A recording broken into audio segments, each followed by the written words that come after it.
Elle s'appelle Esther Aïcha, 35 ans, ex-musulmane devenue prophétesse. En 13 mois, elle est passée d'inconnue à la femme la plus controversée de la communauté chrétienne congolaise. Certains la voient comme une femme de Dieu, un don divin. D'autres comme une opportuniste calculatrice. Mais qui est-elle vraiment? Et que révèle son histoire sur nos propres perceptions et nos communautés? Salut à tous. Aujourd'hui, nous allons plonger au-delà des rumeurs pour une analyse profonde. Nous ne jugerons pas, mais nous décortiquerons le profil psychologique d'Esther Aïcha Tunasi en explorant les dynamiques sociales et les questions de foi que son parcours soulève. Ce que vous allez découvrir va vous surprendre et vous inviter à une réflexion inédite. Restez jusqu'à la fin, car j'ai un éclairage intrigant à vous partager.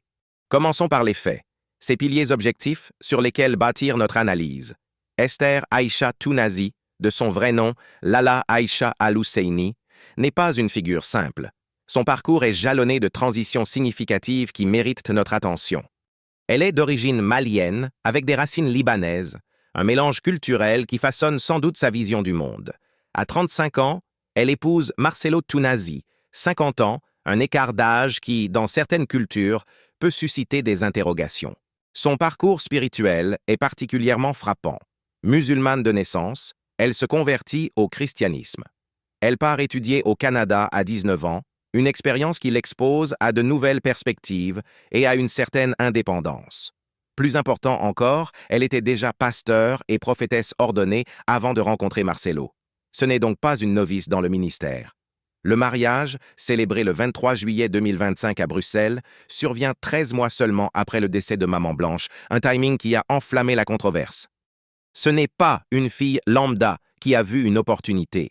C'est une femme avec un VRAI parcours spirituel déjà engagé dans le ministère. Cette réalité est cruciale pour comprendre la suite de notre analyse et pour les chrétiens qui cherchent à discerner la sincérité de sa foi. Parlons de sa conversion, de l'islam au christianisme. Ce n'est pas anodin.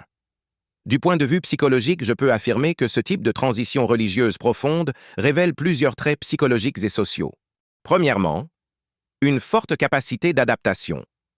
Elle a su naviguer entre deux mondes religieux très différents, ce qui demande un courage certain, mais aussi une flexibilité identitaire remarquable. Cette capacité à se réinventer peut être une force ou, selon le contexte, une source de spéculation.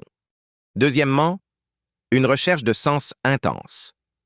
Les convertis sont souvent plus zélés que ceux nés dans la foi, animés par un besoin profond de prouver leur légitimité et leur engagement. Cette ferveur peut être perçue comme une authenticité spirituelle ou, pour les plus sceptiques, comme une forme de compensation. Troisièmement, une possible rupture familiale. Quitter l'islam dans une famille malienne traditionnelle ne se fait pas sans conséquences. Cela peut créer un besoin profond d'appartenance à une nouvelle communauté, un refuge spirituel et social. Et devinez quoi? L'Église. La compassion de Marcelo offre exactement cela. Une communauté puissante, une famille spirituelle, une légitimité instantanée. Coïncidence? Ou une convergence de besoins et d'opportunités?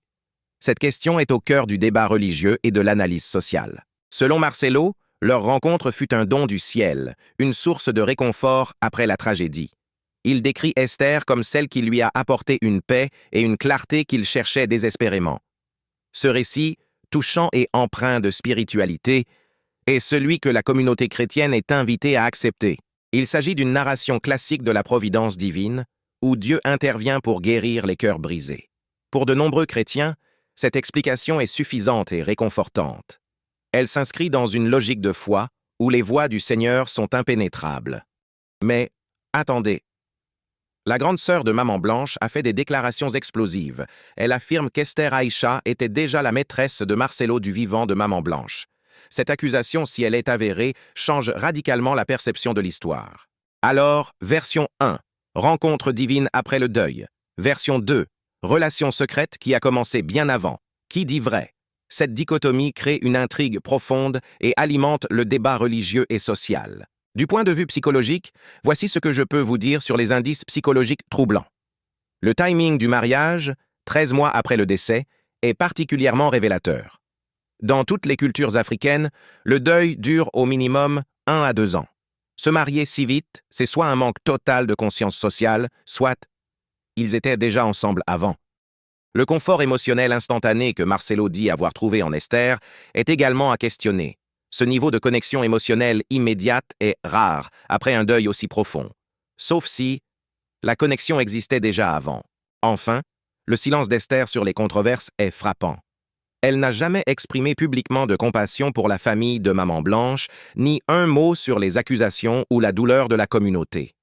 Ce silence est soit de la naïveté, soit de la culpabilité, soit une stratégie délibérée. Maintenant, décryptons les 4 profils psychologiques possibles d'Esther Aïcha. Cette approche analytique nous permet d'explorer les différentes facettes de cette personnalité complexe, sans jugement hâtif. Hypothèse. Elle est authentique dans sa foi et son amour pour Marcelo. Ses arguments pour inclure un parcours spirituel solide. Avant la rencontre, son statut de pasteur et prophétesse reconnue, et le fait qu'elle accepte un rôle difficile sous une pression publique intense. Les enfants de Marcelo semblent également l'accepter, ce qui est un signe positif. Cependant, les faiblesses de ce scénario sont notables. Il n'explique pas le timing ultra rapide du mariage, ni son silence face aux controverses. Il ne répond pas non plus aux accusations de la famille, laissant planer un voile de mystère. Hypothèse. Elle est tombée amoureuse et ne mesure pas la gravité de la situation. Les arguments suggèrent qu'elle est plus jeune, 35 ans versus 50, que Marcelo a une personnalité charismatique puissante et qu'elle vient d'un autre milieu culturel, Mali, Canada. Peut-être fait-elle confiance aveuglément à son mari, aveuglée par l'amour ou la pression. Pourtant, ce scénario a ses faiblesses. Elle est trop expérimentée spirituellement pour être naïve. Une prophétesse est censée avoir du discernement, une capacité à percevoir au-delà des apparences. Il est difficile de croire qu'elle ne voit pas les signaux d'alarme ou les implications sociales de ses actions. Hypothèse. Elle a vu une opportunité de pouvoir et de statut. Les arguments sont nombreux. Elle passe d'une église anonyme à une méga-église en 13 mois, devenant Maman Esther avec des milliers de fidèles instantanément. Le timing suggère une relation préexistante et son silence stratégique évite les questions gênantes. Cependant, ce scénario n'est pas sans faiblesse. Elle avait déjà un statut spirituel respectable avant. Accepter ce rôle signifie accepter une pression publique énorme. Si c'était juste pour le pouvoir, il y avait des chemins moins controversés et moins risqués. Hypothèse. Elle savait tout et a choisi d'aller de l'avant malgré les conséquences.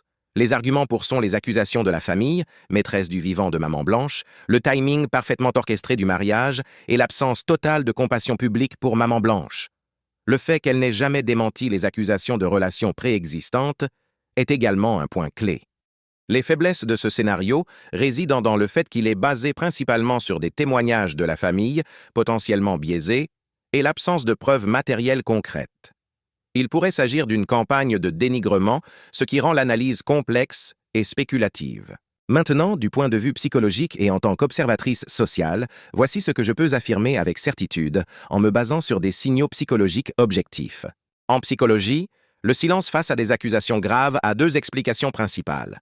Soit la personne est coupable et évite de se défendre pour ne pas empirer les choses, soit elle considère que les accusations ne méritent pas de réponse. Dans les 2 cas, ce silence montre un manque d'empathie pour la douleur de la communauté et de la famille endeuillée. C'est un choix conscient qui a des répercussions sociales et émotionnelles profondes. Une femme vraiment spirituelle et empathique, consciente des codes culturels africains, aurait dit « Attendons encore un peu par respect ». Le fait qu'elle ait accepté ce mariage, sitôt montre que soit elle ne comprend pas les codes culturels, peu probables pour une Africaine, soit elle priorise ses propres désirs sur le respect communautaire et la mémoire de la défunte. Cette décision est un indicateur fort de ses priorités. Elle n'a jamais pris la parole pour exprimer de la compassion pour Maman Blanche, rassurer la communauté sur ses intentions ou défendre son histoire d'amour. Ce silence n'est pas innocent.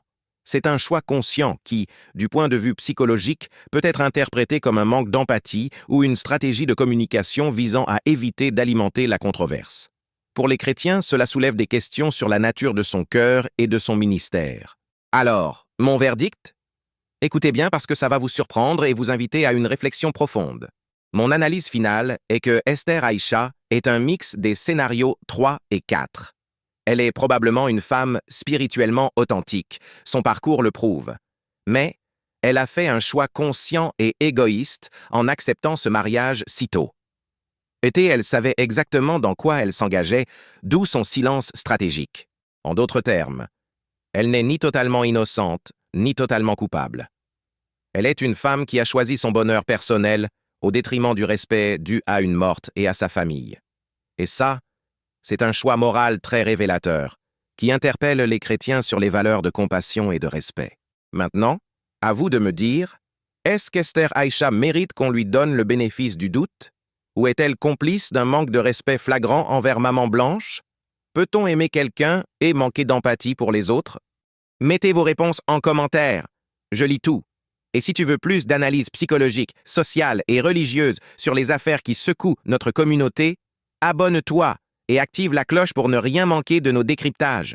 Rappelle-toi, on peut analyser sans juger, on peut questionner sans condamner, mais on doit exiger la vérité et la réflexion. Pour Maman Blanche, pour sa famille, pour la justice, pour l'intégrité de nos communautés. À très bientôt pour une nouvelle analyse. Peace.